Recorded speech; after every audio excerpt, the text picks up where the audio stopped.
Alright, top 5 heels in WWE history, and that's important to remember. This is WWE history, not NWA, not WCW, solely WWE, WrestleMania era and onward, okay? And when I say heel, I'm talking heel, hated, just not cool bad guy, not so good at being a heel that they became a babyface. No, I'm talking the hated of the hated, the absolute scum of the earth. I'm talking people with zero redeeming qualities whatsoever, alright? That kind of heat.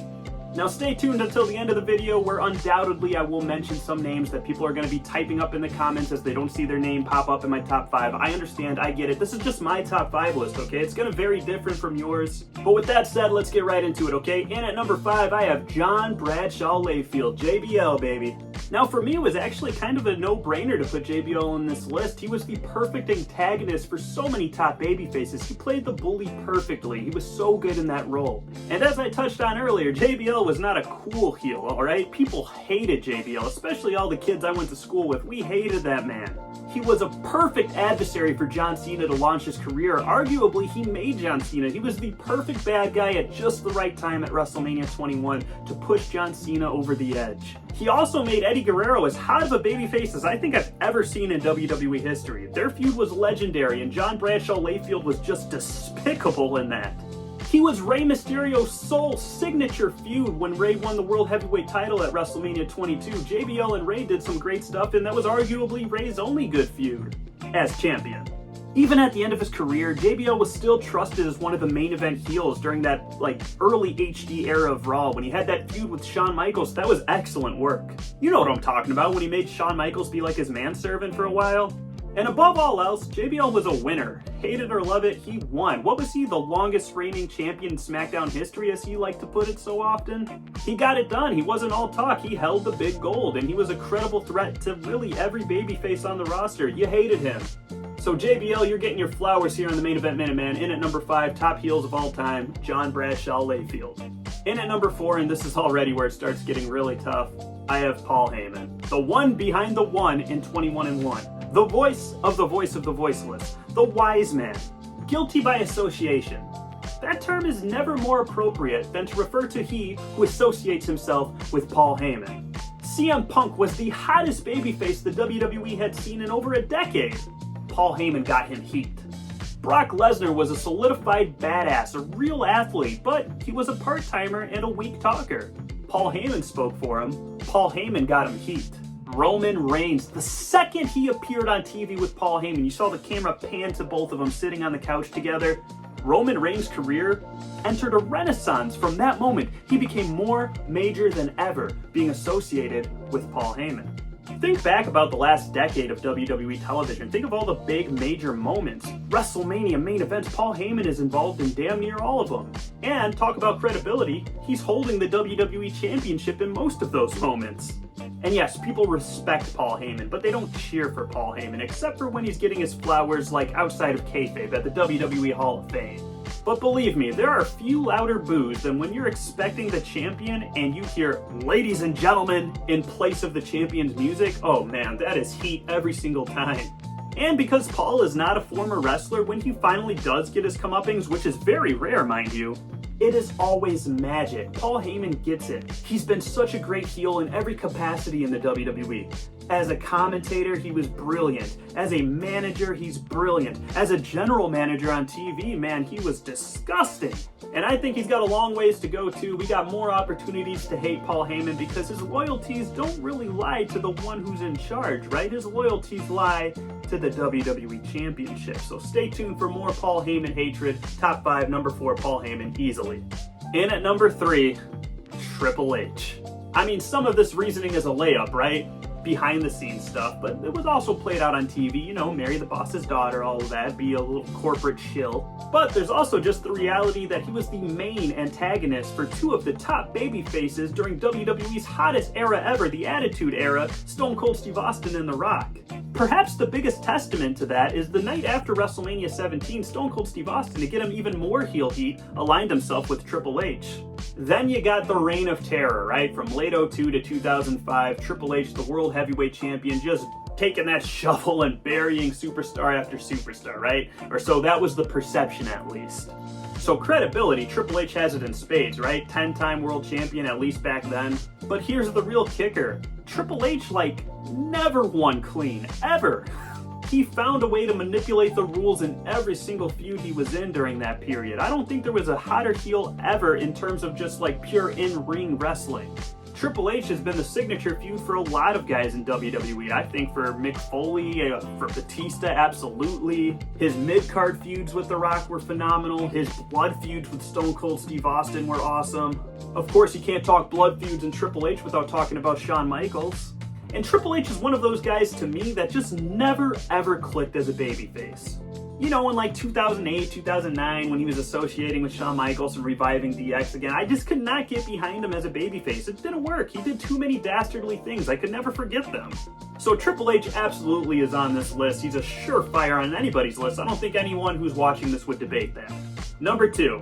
Now, if you're guilty by association by being seen on TV with Paul Heyman, then being seen with this guy sent you straight to the gulag with no trial. I'm talking, of course, about Bobby the Brain Heenan.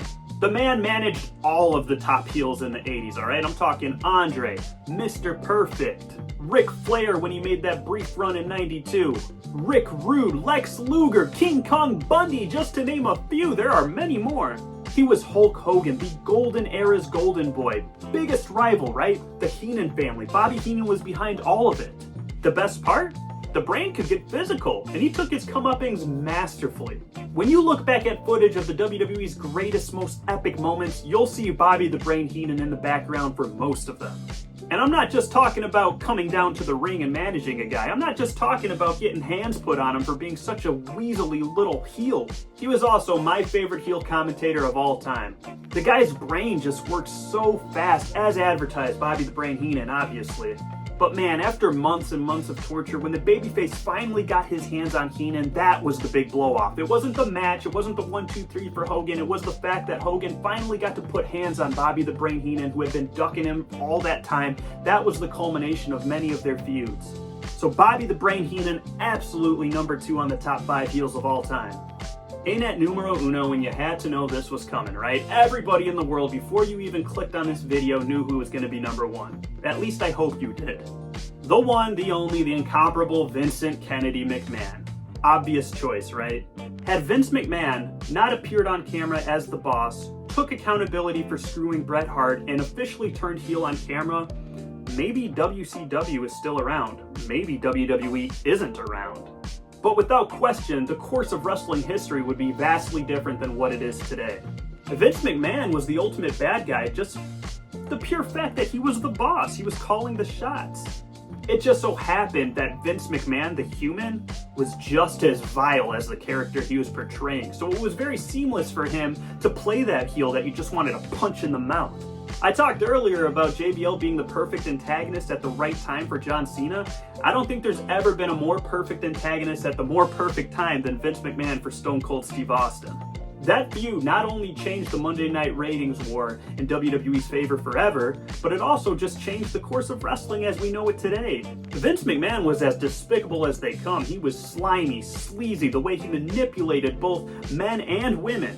What he did to Trish Stratus, what he did to Sable, Tori Wilson, Stacy Keibler. The man was on a mission to make you hate him, and mission accomplished. So many great feuds Vince McMahon had. I think about, obviously, Austin, but I also think about the Shawn Michaels feud. I think about the Hulk Hogan Mr. America feud.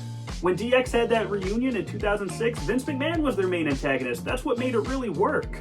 I talked before on this top 5 list about managers finally getting their comeuppings, right? And that being such a big blow-off. Well, getting Vince McMahon in a one-on-one match, that was like the crown jewel of what you could get in a feud.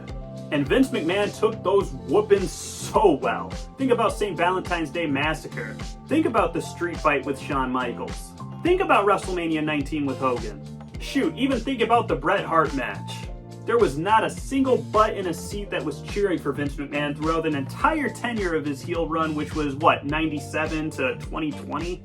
And now for some honorable mentions. I promised I'd have some, and yeah, I'm just going to run through them real quickly and why I didn't really include them in the list. It was close, though. Rowdy Roddy Piper. I know he's going to be the first name brought up in the comments, but look, the reality is he was too cool of a heel.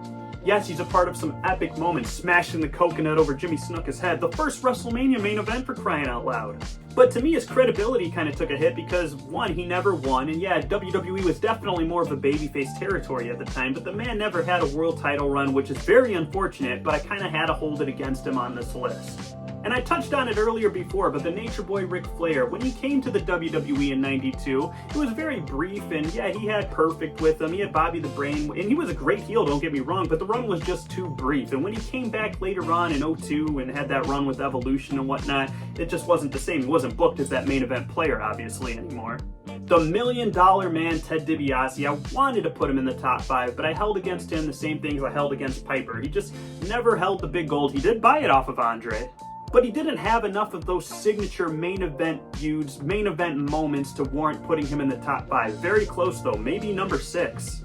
Then you got some modern guys. I really wanted to put Edge in the top 5, especially because of the despicable things he did with Matt Hardy's real-life girlfriend Lita, what he did with Vicky Guerrero, the widow of Eddie Guerrero, just despicable human. But ultimately I gave JBL the edge over Edge, pun intended I guess, due to the fact that a lot of my friends, at least personally, and this is where my experience comes into play, so my list of course is going to be maybe varying from yours, but none of my friends like JBL, and I had a lot of Edgehead friends, including myself actually. I thought he was awesome. I mean, come on, I was in middle school. You have a live sex celebration in the ring on Monday Night Raw. That's the coolest thing you can do in my eyes back then, at least. It's still kind of cool today, if I'm being honest. And then I want to mention Randy Orton, of course. Randy was as slithery, as slimy as his nickname would imply, the Viper. RKOing women, kicking people in the head, spitting in the face of legends. He absolutely could have been on this top 5 list, and I would have batted no eyes at him. But guys, that's my top 5 list. What is your top 5? Who did I leave out? Who do you think should have made the list that didn't? Who would you take out of my list? I want to hear all of that. Let's have a conversation in the comments. I will reply to every single one of you. Let's get going. But thanks for watching. Do all the YouTube stuff for me if you will, and I'll catch you guys next time.